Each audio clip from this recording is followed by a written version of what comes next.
Hey. Welcome to another Water Fed Wednesday. Here we are at episode, I think this is 45. As you can see, we have Megan Likes in studio with us. Thanks for traveling all this way. I'm so excited to be here. I've been working in Alex's office for like 5 hours. I still haven't actually seen Tucker yet. I'm hoping there's a tour coming soon. There will be a tour. Yeah. I'll be giving a tour later. Sean just told me. He's like, I think it'd be a good idea if you did it. I'm like, sounds good. Awesome. I learned that Castle Rock's called Castle Rock because there's like a rock that looks like a castle. Yes. That was a fun fact this morning. And you're like our downtown? I walked to lunch today. It was awesome. There was like a bike trail and I had a great lunch. It was fantastic. Good little downtown. Yeah. It's been good so far. Well, excellent. But it's very dry here. So. It is. But we just got back from Cusco, which is at 12,500 feet. Okay. And we hiked up to 16,500. So this feels like the air is great. Yeah. It's much better than where it just got from. So you're adjusting a lot better than everybody else that's with the IWCA board right now. They're probably struggling with grasping for air. So well, you guys also gave them a bunch of beer yesterday, so that's your fault for whatever's happening this morning. Well, we try to treat everyone well. We went to the Rockies game. We'll put a post out about that later. So that was fun, and thanks for you guys coming because they won. So I'm grateful. They killed the Cubs. I'm sorry, Martha Woodward. I'm supposed to root the Cubs for her, but it was a really fun game. It was a blast. I went a couple of weeks ago, and it wasn't such a blast. They lost 19-6, so this was a lot better. Okay, well, they played really well. Yeah. Well, just a few things. If this is the first time you are watching Waterfed Wednesday, welcome. Glad to have you with us. Like I said, this is episode 45, so there's 44 other episodes that you can catch up on. In fact, episode 31, we had Jeff, your husband, with us. And I think he referred to you as the better half. So we have the better half now. Well, that's not fair. We both call each other the better half. So okay, good. Neither halves are good is maybe the source truth of that. I'm not sure. But yeah, it was fun because I'm not supposed to be here. I was going to like hide in my hotel room. Yeah. And somehow like Sean found out and Alex found out, and I have taken Alex's office all day. So thanks for having me here. Absolutely. And I'm glad to be the lesser better half that gets to come hang out. And I actually got my steps in today because of Alex, because he has a walking treadmill. It was so great. And a standing desk. Yes. So good. So very cool. Well, before we get started, just want to let everyone know. So if you want to catch up on those episodes, the best place to see those episodes are at YouTube. Our YouTube channel is Tucker_USA. Catch up on all the great episodes like episode 31 with Jeff Likes. Also a reminder, we have our store-wide sale, our summer savings event, so 10% off at TuckerUSA.com. Get all your great equipment there. Waterfed needs there. All right, Megan, let's get into it. I have a list here that I kept guarded. He has like multiple pages, guys. Yes. I'm nervous. I was like, I have a hard stop at the top of the hour. He's like, it'll be fine. It'll be fine. Don't worry. Yes, and I didn't share it with you, so this will be fun. Good. So just in case people aren't aware of who Megan Likes is, can you give us a recap? Say it's an elevator pitch, but maybe a slightly longer ride. I do nothing quickly or quietly, so I will do my best. I am a CPA based out of Northern California. I love to travel. I'm like a nomad. I'm constantly on the move. And I met Jeff on one of my adventures when I was really young. And we were ski bums in Lake Tahoe. And Jeff had a friend that was a window cleaner who made really good money. And I talked Jeff into cleaning windows for a summer. It took a lot of asking, but the money was good. Yeah. And then I left Jeff. I went away. I went abroad for a while. And when I came back, we were still together. Sean and I like Audis. I gave Jeff my Audi. That was like my down payment to the relationship. Oh, wow. So when I came home from a summer in Greece, he moved to where I was going to school so I could finish my bachelor's degree, which are in like French and history. I don't use them at all. And he said, I want to start a window cleaning company. I was like, absolutely not. My parents were failed entrepreneurs. We are W-2 people. We will never be business people. It's very ironic now if you know me, because now I think we're up to like an active business count of about 11. I've had 6 failed businesses, so like probably 17 or more. I lose count. And I absolutely love business. And my favorite business of all time is our first one, which is the window cleaning company. It's called Jeff Likes Clean Windows and Gutters. Started in 2007. Got my CPA license in 2013. Became a total entrepreneur, serial entrepreneur free agent in 2017. I don't know when we first started using Tucker at Jeff Likes Clean Windows, but we definitely were the old school like trad guys that were all squeegee. And then we shifted somehow to all poles. And then we shifted again somehow to only Tucker poles because Jeff told me a story once about how we would kill our technicians if we didn't use Tucker. So there's that plug for you. Yes. And Sean, Gavin, and I became friends in 2020 during COVID. And then he and I share a mutual friend, Sheila Smeltzer. Shout out to Sheila. And somehow I ended up here at your office today. Yes. I'm super happy to be here. I am a window cleaner first, even though I don't really clean windows myself, and a numbers girl second, and then just a huge advocate to the idea of like build a business that serves you, and don't care about what anybody else does. So if you're a pressure washer, if you're a window cleaner, if you're doing commercial, high rise, mid rise, residential, like just focus on what you and your family want and then build it from there. Our window cleaning company has been an absolute gift to our family. And I'm grateful to be here. Awesome. Well, thanks for the recap. And let's get into it. I know you are in a time crunch, and I want to respect that. So I also screwed up the time. He's being really kind. Like I'm like 2 hours early or late, unclear. I don't know where I'm in Denver, or no, I'm in Castle Rock. Yes. It's all good. We're very fluid here. So it's, and no matter what, I think most of the people that will be watching this will be watching it later on because it's what is it? It's June. It's middle of the day. You guys should be out cleaning some windows, or your tech should be out there.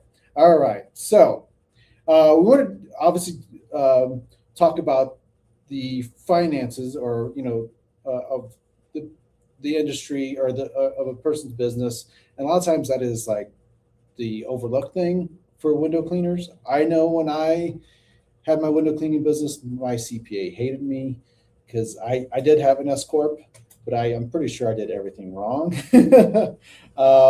So often, so many window cleaners, solar panel cleaners, exterior cleaners, they're just out there trying to get things done, especially in the heat of the season, working 60 hours a week, right? So they really don't focus on the other things. It's like, well, we'll just take care of that tax season.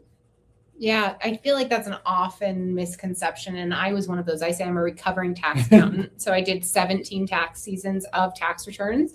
And we often would like take a client's books and then never give them to the client. And we're like, no, we just did that for the tax return. And that doesn't work, right? Because in my head, you're out there, you took a risk, you created a business to hopefully feed your family. And if you don't know how much you're making, then how do you actually plan to feed your family? Yeah. And I'd say like 99% of business owners, window cleaners included, they haven't really like backed up to be like, okay, so you probably started the business. Jeff started the business because he needed a job. Mm-hmm. Or because you didn't like your boss at the job you had and thought you could do it better. That's why I started my business. Mark, I loved you. But also, it's tricky. Like you're like, I could work less and make more. Yeah. We all tell ourselves that. And then you don't actually know if you're making more because it's messy. It's all intermixed. Our personal spending and our business spending get all intermingled, and we don't actually know what the business is doing. And so I think that that's really common. And I wish that we could shift that a little bit. And if I could give one tip on how we shifted that with the window cleaning company is we actually set ourselves up on a salary with the window cleaning company really early. Now, whether you're an S corp or you're a sole proprietor or however your business is structured in whatever country you're in, because I have clients all over the world now, that doesn't matter. The point is that the business decides at the beginning of the year that it can afford to pay you X. And Jeff's first salary from Jeff Likes Clean Windows was $100 a week. Like, don't have an ego about this. Yeah. It's not like I'm going to make $1 million. Like, no, Jeff's second goal was he wanted to make $100,000 gross. Because remember I said we weren't business people. It was a side hustle. And he was just cleaning windows in the evenings and on the weekends, right? And then it was like, okay, I want to make $100,000 net, me as a person. Okay, then I want to make $1 million. Okay, then I want to make $1 million. Like, the numbers don't matter if your family can't count on it. And so I think first be like, how much do I actually want to pay my family to help with the mortgage and with dinner and with kid expenses, or I have a bad travel habit that's very expensive. Like whatever your habit is, right? Like how much do I want to contribute? And then you go back to the business and you build a plan around that. And I think usually we just build a plan around like, oh, it's June, I can get a lot of work, but maybe in February I didn't have any work, or maybe in August I'm not going to have any work, but I'll deal with that later. Yeah. And oh, honey, sorry, we're not going to be able to make the mortgage this month. Like that's stressful, and I hate the stress of that. Well, he just brought back flashbacks from like. Because I said February, and that's a flashback. Well, and I said August. Honey, let's talk about the mortgage type thing, like planning. Yes. Yeah, and it's hard. Like Jeff and I, we've been together 20 years, and like I'm really proud of our marriage and our partnership. But like money is just like you should not fight about money. You're on the same freaking team, and so like figure out like how much do we need to live the life we want as a couple, as a family, as a household. And then, okay, what are the inputs that are going to come in? Yeah. And we've gone through seasons. Jeff hasn't worked in the business for about 5 years now. Like, but then there were seasons where he made 3 times as much as I did. And we're paying my student loans for my French degree that I don't use, right? Like, so you can go through seasons with your spouse, but the idea is like, be realistic about what the business is going to contribute, and then go actually get that from the business. Yeah, absolutely. So that went well with the points I was going to ask about. So, just to recap, like if you were to say I don't know if there can be a number one, but if there is a number one mistake that business owners are making in this industry, what do you think that is again? Not setting a personal budget. Okay. And you're going to listen to this and you're not going to do it. Because I talk to about 10,000 business owners a year, and they all ignore me. They laugh at me because they're like, you're a sales guy, right? Like I'm just going to sell more. Yeah.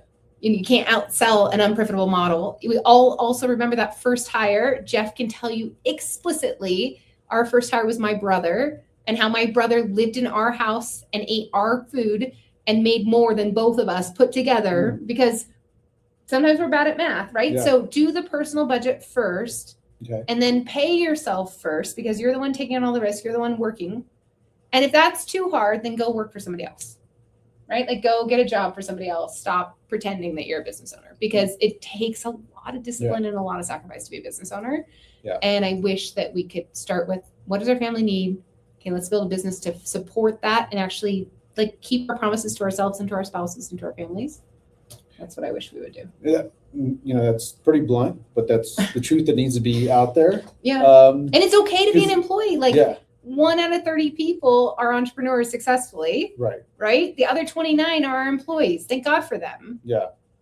No, absolutely. Because the whole point of getting, either you don't like working for your boss, but you want to be independent, or you want to have you're doing it for your family. That's what the whole intention is. Then next thing you know, you're working 80 hours a week and never see them. So I like that plan, budget. Yeah, budget, plan, and then do it. Like, yes. I think like I see Alex usually at conferences. So this is kind of fun because we're not at a conference, we're at a baseball game, and now we're like doing normal work stuff. But like at conferences, we take in all this information and then you don't actually do it. So like you just took an hour out of your day, or maybe it's not an hour, maybe it's 30 minutes, but like execute on that. Like, and a personal budget should be a fun, like 10-minute exercise. You just write down with zeros, like how much is the mortgage? How much do we pay for groceries? How much do we pay for utilities? How much do the kids need? And just like smell test it, like get real about your money. I think most business owners couldn't tell me how much they make because it's so muddy and gray. Oh, well, I mean, it depends on them. Like, no, that's not an answer. Like you should be able to say, I make $100 a week, or I make $1,000 a week, or I make $10,000 a week, and I can count on it. And I don't have to stress out my spouse or my family or myself. Yeah, great. Very, very great points there. So for a business, a growing business, how should they handle the cash flow versus profitability? This is something that I've heard asked. Well, it's tricky because people don't like to talk about profitability. So Alex and I, we hang out at conferences, and in the bar, everybody talks about this thing called revenue. Or in window cleaning world, they like to talk about how many trucks do you have? Yeah. Right? Like that's a really fun thing. Yes. I've never heard somebody like, how many water-fed pools do you have? But like that should be a thing. It could be a thing. Like, show me your water-fed. No, like that could be a thing. But we talk about revenue. We don't talk about profitability. And what I learned a couple of years ago at a cleaning conference, like a maid service conference, was nobody knew how to calculate profitability. And I thought that was very interesting because I'm like, it's pretty straightforward. You have your income minus your expenses equals your profit. Right. And then where they get tripped up is like, well, what about me? What about my expenses? What about my car? What about my pay? Is that profit? Is that not profit? Like, oh, interesting. So when we don't know how to calculate profitability, the reality is most of us aren't profitable. Right. If you're like overthinking that, you're like, I don't know what my profit, you're probably not profitable. Yeah. Good way to know if you're profitable is you check your bank account. Is it going up or is it going down? If it's going down, you are not profitable. Yeah. You're lying to yourself. If it's going up, that's good. And now you have new problems to solve. So cash flow is related to profitability. But when I'd say the statistic is 75% of businesses aren't profitable. So if you're listening to this, you're like, Megan, my bank account's going down. You're in good company. Like 3 out of 4 business owners listening to this are in the exact same place as you. But if you're not profitable, if your cash is not actually growing, what ends up happening lately, and this is definitely a pre-pandemic thing. So if you start your businesses after COVID, maybe this doesn't apply. But we got in some bad habits during COVID where we got a lot of free money. Yeah. And we didn't have to be profitable. And we got a lot of free money for like 2 years. And so now what I'm noticing is we developed some bad habits where I say we got fat. Like we let a lot of expenses just kind of creep and a lot of bad habits kind of creep. Yeah. And so we weren't profitable. Then we ran out of cash. And then, you know what we do? We take out a loan. And then we take out another loan. And then we take out another loan. And the loans are nasty. They're shark loans. They're awful loans. There's like loans from Stripe, loans from Square, loans from the bank, loans from Jobber, loans from House Call Pro. Like everybody will give you a loan these days. And they'll give you one tomorrow. And then that's where cash flow actually cares. So you have to be profitable. And then you have to actually pay all your debt. And then whatever happens after that is how much your bank account actually gets to go up. And people don't talk about debt. So I think first point is like, are you profitable? Smell testing. And if you're not, fix that. Like yesterday, tomorrow, like as soon as possible. And I think last week you guys had a good episode where you talked about pricing. Right. Easiest hack to fixing profitability is just raise your prices. Because you're working too damn hard to pay to go to work. And if you're not profitable, that's what's actually happening is you're paying a customer to go to their house instead of them paying you. Right, right. I think, and we talked about last week that so many get in their own heads, like either they come from like, this is what I was making at my ex-employer, or the customer won't pay for that. They won't pay for that. How do you know? You know, I think we would be I say we, like most cleaners would be our own worst customers. So we got to throw ourselves out of the mix. You definitely have to provide a service worth paying. But definitely consider that. Like, hey, I got to, maybe not just now, but think of it in the future. Like, I want to have a business of the 5 trucks or whatever it is. But you can't do that if you're paying, charging, making $50 an hour. It sounds great if you were previously, working at some 9-to-5 job. Well, and if it's you by yourself in your truck, which is your family vehicle, maybe. I don't know. I live in California. I don't think anybody can live on $50 an hour in California. I don't think in Colorado either. But like, it's usually not just you and your personal truck, right? Like you want good equipment. Gas, anybody talking about gas prices? Like, is that your fault? Like, no, but you didn't raise your prices. So you're the one that's actually stomaching all of those increases every time you go to the pump. Like, we can't even fill up our family car for less than $125. And I'm like, what? That's crazy to me. So really getting a handle on how much it actually costs you to go to that job is, I think, step one. And then stop apologizing for that. Like, that's not your fault. And then we get nervous about like, well, no one will pay it. And I'm like, yeah, but instead you're paying to go to work. And that's not a good place to be. You want them to pay you. And so then there's lots of tricks. I think you're better at this than I am because I'm not a very good salesperson, but this idea of like, what are they actually paying for? Finding a way to articulate that with confidence, being really proud of the service that you offer. Like, if you think back when you were like with your window cleaning buddies and you're like nerding out, I cleaned that and I cleaned that and I cleaned that and I did that and I did that. Like, that's what your customers are buying. That's what they want, is that experience and that expertise and that confidence and like the good service. And so, you got to raise your prices because otherwise you're just going to go out of business and then you don't help anybody. You don't help your community, you don't help your customers, and you don't help your employees, and you don't help your family. And so I wish that we could stop apologizing for that, because it's really just a math problem. It's really just a math equation. And every single listener, you're going to have a different formula for how much you should be charging per hour. Right. And I hope to God you're not telling any of your clients how much you're charging per hour. Good point. Yeah. Let them figure that out. But Yeah. But if they're trying to figure it out, then most likely the service wasn't quite up to par. Because That's true. Yeah. If you're doing all the things that I remember, as I had my business, trying to set myself apart from the competition. And back then, it was I'm talking about 10 years ago. So Responsibid, adding the instant bidding on the website, so you can book on the website. You get in the text notifications.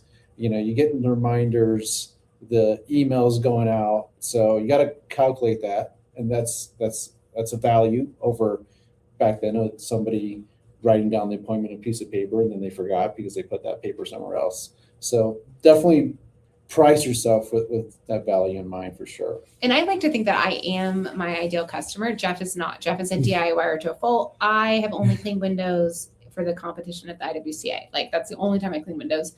I've actually still never been to a job site. But as a customer, like, I called you because my windows are dirty. That's it. Yeah. Like, don't make it hard. Don't overcomplicate it. Don't make it a problem for me. Don't be a bother.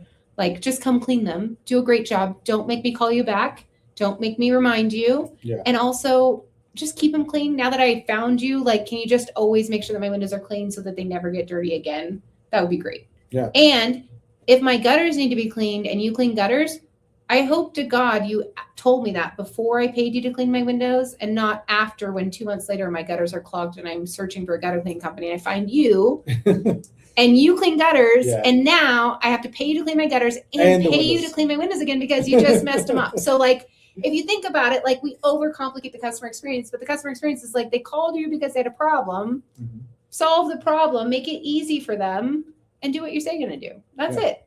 And majority of companies can't do that. Yeah. Sean and I actually, at the game yesterday, we were talking about customer service and like how he's having like a nightmare experience with somebody at the car dealership. And I was like, yeah, like, I would have bought a new car by now, because, like, I should not have to call I do not have time to call 5 times. Yeah. Do not inconvenience your customers. Absolutely.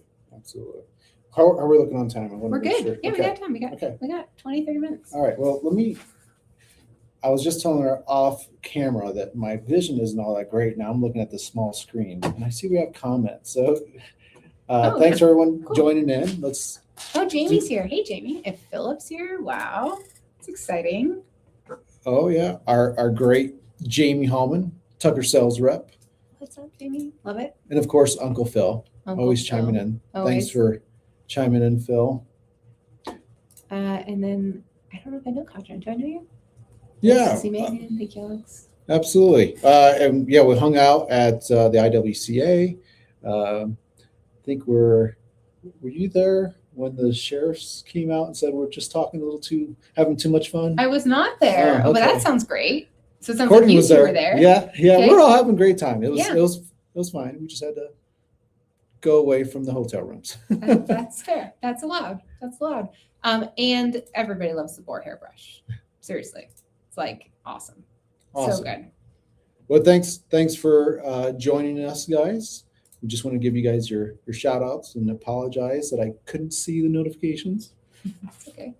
All right. Let's get back into it. All right. We're totally off. I'm off script. So, and I like that better. So going back to pricing, what about if someone's adding new services? How do you think they should forecast the cost of new gear versus potential revenue? That's a really interesting question. So after this one, I'm giving a podcast to a bunch of junk removal guys.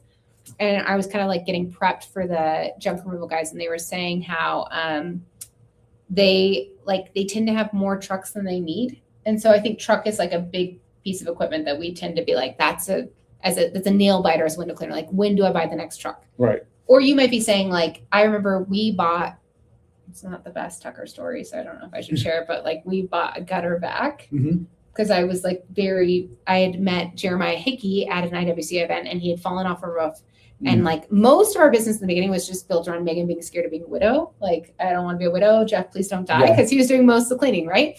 And so I remember investing in that gutter vac. I think it was like $4,500 back then, probably less now. And being like, okay, what is this going to do for my gutter cleaning season, right? So when you think about, okay, I'm going to make a big investment, what I think the question is like, what's the decision tree in making that big investment? Right. Is that where you're headed? Yeah. Okay. So step one is usually, do you have the money? Okay. Because if you don't have the money, then we probably should just stop there. And there's a really great book called Profit First by Mike Likes.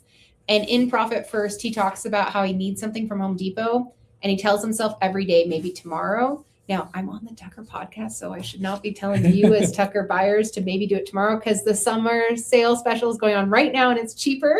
But all of the internet is going to tell you that. Buy it now, buy it now, buy it now. And I need you, as the business owner who's responsible for being here in a year so you can still be a Tucker customer, to be sure that you can actually afford it. So step one is, can you afford it? And like, do you actually need it? Right. Okay. So if you've gone through those two steps and you're like, yeah, I can afford it. And we could go down a whole hour-long segment about a truck. Like, are you talking about affording the actual total cost of the truck or just the monthly payments of the truck? Like, how are you saying afford it? But however you do that math, that's the first question, right? Like, can you afford it? Yeah. So if you can afford it, great. Do you actually need it? That's how you don't know. Like, you're like, do I need it? I want it. I think it would be a good thing. I think I could rationalize this in my head. So needing it has to do with like revenue potential. So usually I like to think about, are you currently capturing all the revenue that you can get? So for us, the gutter vac was not a great example, but water fed poles was a great example. So if you're being honest and you're a window cleaner, you are all selling time. There's somebody at some point who went to a house and looked at it and was like, I think this would take me 4 hours. Right? And then you figure out, okay, it's $600 or it's $1,000 or it's $200, whatever your math is. Yeah. I think it would take me this long. So customer, pay me this much. And if you're listening to this, you've all screwed up that math at some point where you've been there for 3 days and you keep going back and it's a house that never ends because storm windows or French panes or whatever it is. Okay. Yeah. So if we're thinking about that math and you're like, I could do this the old way, right? I'm going to say all the wrong things because everything modernizes, but I'm using like steel wool and I'm using razors. Don't use razors if you're not trained, but using razors, and I'm using a mop and I'm using a squeegee, and it's going to take me 6 hours or whatever it is, 4 hours. Or I could use a water fed pole and I could do the same job with a screen cleaner in an hour and a half. Then you start thinking about the math. Okay, so I buy that one water fed pole, and now let's say it saves me half the time. I could do twice as many jobs a day. Okay, so that one water fed pole system, it's been a long time since I've had to buy equipment. Let's say it's $1,500, $3,500. There we go. Okay, $3,500. Well, for the whole system. Setup. Okay, yeah, whole but setup. Just the pole itself. But yeah, the whole setup, $3,500. And I know that I'm going to do twice as many jobs. So then I go and tell somebody out loud. So your spouse is a great person to tell. That's who I'd like you to tell. Okay, so I'm going to make this $3,500 investment in the company because that's what it is. It's not a cost, it's an investment. And next week, I'm going to do 10 more jobs. And I know that my average job is $500. So next week, I'm going to bring home $5,000 more. That's actually how we bought our first water fed pole system, is we did that math. And if you're a good salesperson, I encourage you to sell the 10 jobs first. That way you kind of have I hate doing the gun to the head. It's not like ideal, it's very violent, but the idea that like, okay, my schedule is now twice as fast next week. So not only do I have to buy the equipment, get it to produce, learn how to use it, and deliver good quality service, but I also now just told my spouse that I'm gonna make twice as much money next week. That's how I like to make big equipment purchases. Yeah. Because it's really thought out. And most of us, what we do is like the gutter vac story. In my head, Jeff was gonna be safer. In my head, gutter cleaning jobs are going to go faster. Didn't quite work that way. That's my fault, not Tucker's fault. Didn't quite work that way. But like, I don't know if I ever recovered the cost of the vacuum. And most of us, that's how we make equipment decisions. Yeah. We don't make the decision. We don't change the calendar. We don't tighten up the schedule. Yeah. We don't commit, and we don't tell somebody else out loud that this is going to be the result that we're going to get. We don't call our shot publicly, and then the math doesn't math. But we all know water fed pole systems make window cleaning go faster. Absolutely. Absolutely. Now, should they be used in every window? Maybe not. That's not the way this conference. It's called Right. Waterfed Wednesday, so I'm getting like kind of nerdy, right? Yeah. I don't want to trigger a fight, but you looked at that house. You said it would take this long. When you're making investments, can you do it faster? And can you sell it? Yeah, right. Because if you can't sell it, then you can't afford it. Absolutely. And to that point, just something that popped in my head, because this is what I remember talking to people, like, do you think I should adjust my pricing because I'm going to go faster? I should probably lower my pricing. What are you going to say? No, absolutely not. Why would you do that? Yeah, why? Because things can happen where inevitably you get there and you're counting on using the water-fed pole, and The wood frames or hard water, something could happen, or delicate, whatever. There's no water there. There's no water. The screens don't Yeah. come out from the outside. Whatever. Once again, you're bringing state-of-the-art technology to their house. You're investing in this great equipment. Don't lower your prices. Never lower your prices. And the customers don't freaking care. No. Remember, me as ideal customer, I just said my windows are dirty. The only thing is, I didn't say, how are you going to do it? Yeah. I didn't say, walk me through the whole thing. I might have said, how long is it going to take? Selling feature, do it faster. Great. Yep. Right? Like, that's fantastic. As long as my windows are clean the first time, as long as they're right, as long as you're changing your filters, as long as you're making sure that you are not coming back to that house, then I don't care if it went faster or not. The service that I was paying for was clean windows. And that's what you're getting. Absolutely.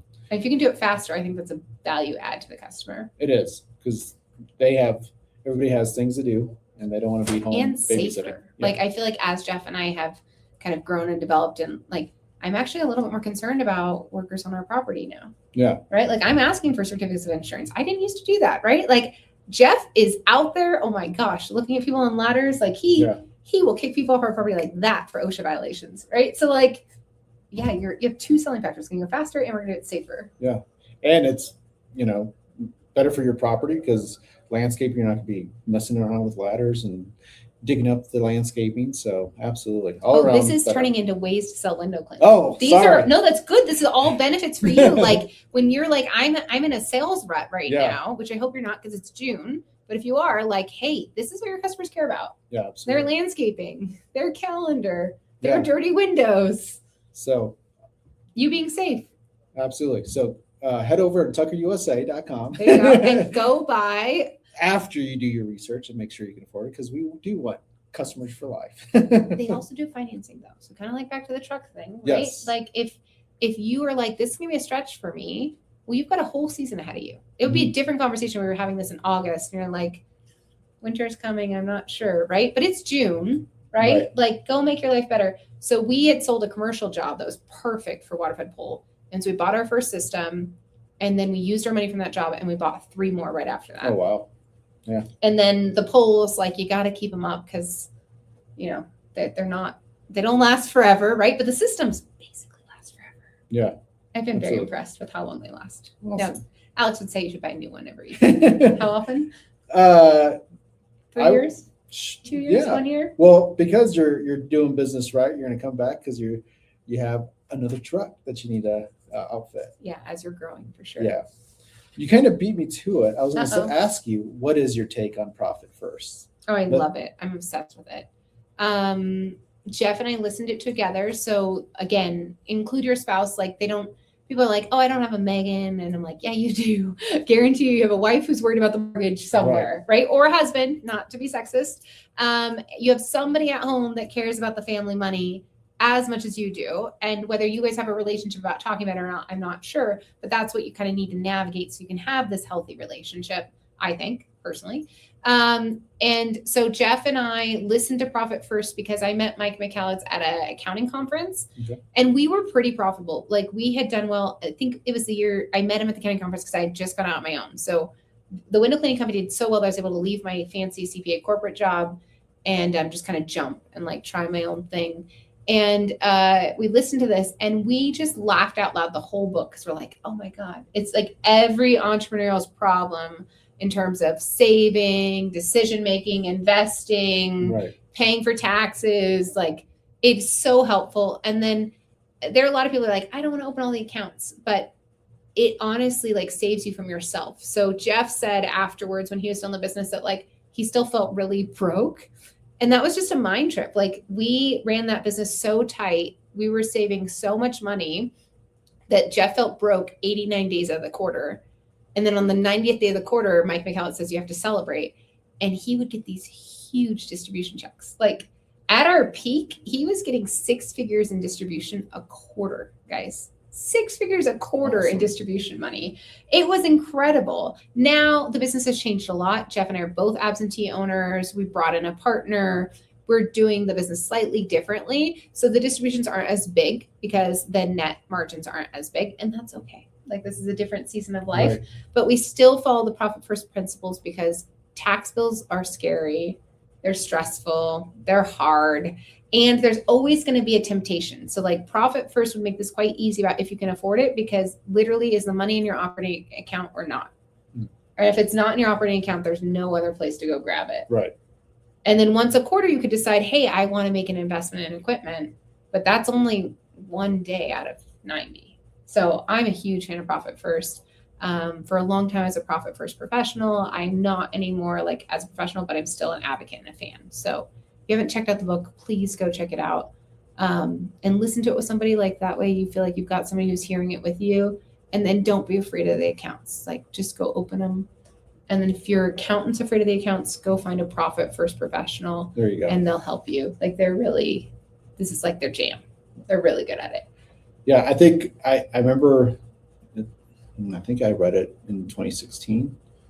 And I was at that, okay, I want to do this with the accounts. That scared me off. And then I sold my business. So I guess it didn't matter. But I think that is okay, this makes sense. Oh, I got to do all these accounts. Yeah. So Mike just released a new book called The Money Habit. It came out here in 2026. And it's profit first for you, your family. So for you as individuals. Okay. Same principle. Okay. You're saving you from yourself. And it's really, really healthy. It's really, really powerful to open the accounts and hide the money from you, because Jeff really felt like he was broke. And that was on purpose. Like that worked out really well for him. I think I need that. Yeah. Yeah. And my wife would say I need that. Yeah. And Money Habit was really helpful because it's like, just open another account and hide money from yourself.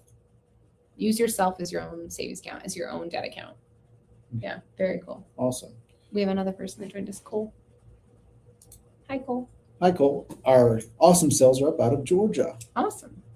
Nice to see you. All right, let's wrap this up. So where's all your social plugs or websites that we can find you at? Yeah, I spend most of my time on Facebook. That's kind of embarrassing, but Meaghan Likes, or I have a handle called Meg Likes Money. So just like how you named the show, that was perfect. So there's actually like a page, Meg Likes Money. My accounting company is called Likes Accounting Company. So if you need help with bookkeeping, if you need help understanding your numbers, if you need help with the budgeting part, that's what we're really good at. So Likes Accounting Company, you can find us on Facebook. I also love stuff like this. So I do lots of teaching. I think most of my job now is teaching small business owners how to understand their numbers. So that company is called Bookkeeping Academy Online. And we do classes like this every month. I have a free class tomorrow actually about how to read your financial statements like a CEO. And so you can find that on the Bookkeeping Academy page. And then because our window cleaning company is a local company, it would help us if you followed us. So Jeff likes clean windows and gutters based out of Northern California. And we can maybe exchange some social media interactions and some inspiration. We're always looking for new social content for the window cleaning company. And Jeff, his new project, which I think is what the episode was about, is Streak Free Academy. Right. And I'm really proud of that because as a Tucker member, you get free window cleaning training from Jeff Likes, and he's a world champion window cleaner. And all Tucker members get it for free. So if you're like, I don't know how to use this water pull system, or I don't know how to fan, or I don't know how to change a mop, like he's got a quick 30-second video on just about anything you ever needed to learn about window cleaning. And it's completely free to Tucker members. So that's a great place to find us. Jeff has had a lot of fun turning into like a teacher, and we were teasing last night, like a window cleaning guru, but he really is a god. I mean, he is a world champion. So and I mean, that makes so sense because that's another thing. You're growing your business. You're bringing on employees. You can't just throw them out to the wolves. And I think that's what usually happens. You're like, all right, you train them on the job, and it's usually you have about 5 or 6 of those lined up, and it is from past experience, it is a nightmare. Well, and you're all doing it differently, right? Right. Like for you, it's muscle memory. You're like, I know that I always start in the back of the house on the second floor on the inside. That's where I always start. They don't know that. And you didn't say that out loud. You're right. Yeah. I know I always look for a water source here, or I know I always place the ladder here. And so what Jeff did is it took him over 10 years to create a training program. I actually withheld his marketing budget for 4 years because I said he had no right selling more window cleanings if we couldn't figure out our quality score. And when Jeff started his training program, we had a 33% failure rate, which meant that 1 in 3 jobs Jeff was personally going back out to fix mistakes. So streaks, and we didn't change the filter, or we had runoff, or we didn't wipe, whatever. 1 in 3 times that's what was happening in our window cleaning company, which meant we were not making very much money because it's very expensive to go fix mistakes. And then you piss off a bunch of clients. So he created this training program, and I love the simplicity of it because the goal was to create mini Jeffs. And you might be like, well, Megan, you're in California. What do you know about my window cleaning business? After going through the training, which I've actually gone through, there's actually not that much differentiation. Like, this is how you clean a window. Quickly.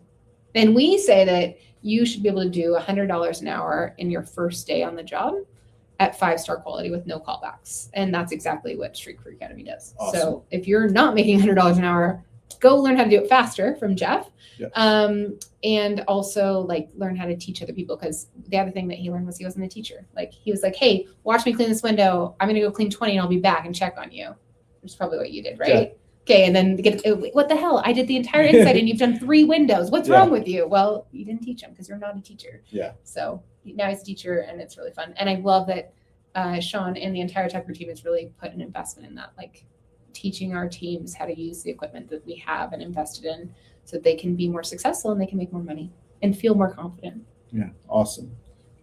So I want to ask you a question, actually 2 questions, because you brought up one that I forgot about. Okay. But so the final nugget here, what is one simple financial action step every cleaner listening today can take before they go to sleep tonight to get a better handle on their money? I guess I gave you 2, so I'm going to recap those, and I'm going to close with the third one, which is probably the easiest version. And that's kind of what I do a lot, is simplifying. So the first one was create a personal budget. The second one was raise your prices. So the third one, the one I'm going to actually leave you with, is figure out how much money you're actually making. Because what if it's not very much? Then go fix that. And we gave you a bunch of tools during this episode about how to fix it. And you can listen to this episode as many times as you want. You can pause us, you can rewind us, you can follow up with either of us with questions. But let's just start with how much are you actually making? And is it enough? Yeah. I don't know. So that's what I'm gonna do as your tool. So how much are you actually making? Because most business owners have no idea. Yeah. And be honest with yourself. make it real. This isn't right. So I think it's be honest. Yeah. Absolutely. All right. The last question, and you reminded me, and it's been a while, tossing it back to Bobby Walker. My God, I hope you're not going to ask the real question. You're going to ask a variation, right? I think it was, you have a choice to fight one humongous duck or 1,000 mini horses. Which would you take? Oh my gosh. I brought that up because I was like, you're not going to ask anything silly like that. And then he asked something silly. And Bobby, for the record, I miss you. And also, I don't remember what I said because I completely blacked out. And I thought it was the weirdest question of all time. And now I think I would just say one giant duck, because I feel like that's actually what your business is it's one giant enemy sometimes, and you're just tackling it one problem at a time, right? I think as owners, we're just looking for what is the lowest hanging fruit that's going to make the biggest impact, and every day that's what we're focused on, and that's the giant duck. I agree with that. I think if I recall right, he would always fight back and say, but with the little horses, you can just roll over them and kick them. And I think I would take the big duck. Well, and I feel like as a person that runs a bunch of companies with a bunch of mini horses trying to attack me every single day, it's exhausting. So I'd rather just focus on one thing and get it out of the way. So that was really fun. Yeah. Thanks, Alex. Absolutely. Thanks for joining us. Yeah.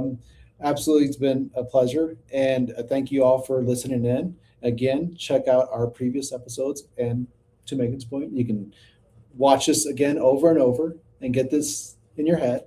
And well, thank you again. Don't forget to go check out tuckerusa.com all month long. Think about it first. Make sure you can afford it. But then you have 10% off all month long, summer savings event. Until next time, catch you later. Have a great day. Bye, guys. Thank you.